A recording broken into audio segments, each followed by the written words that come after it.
আসসালামু আলাইকুম। আজকে একটি বিশেষ আমলের কথা বলবো। এই আমলটি আমি নিজে করে কঠিন মুসিবত থেকে উদ্ধার পেয়েছি। আল্লাহ রহমত করেছে।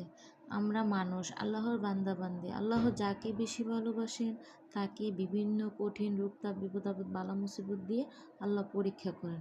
আবার এইসব বিপদের জন্য আল্লাহ কোরআনের মধ্যে অনেক সূরা, অনেক আয়াতও দিয়েছেন, যার উসিলা আমরা মুক্তি পেতে পারি।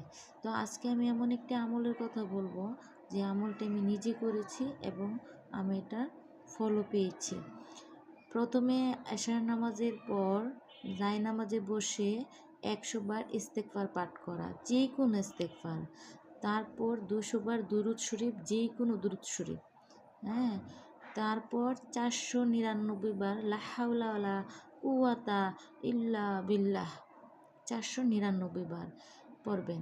তারপর আবার ইস্তেগফার মানে তওবা 100 বার, দুরূদ শরীফ 200 বার পড়ে সেজদায় পড়ে আল্লাহর কাছে কেঁদে কেঁদে আল্লাহর কাছে মনের আশাগুলো, মনের যন্ত্রণাগুলো, মনের পেরেশানিগুলো আল্লাহর কাছে বলবেন।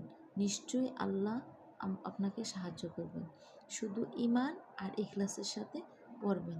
2 চোখের পানি ছেড়ে সেজদায় পড়ে আপনি আপনার মনের কথাগুলো বলবেন। আর আমরা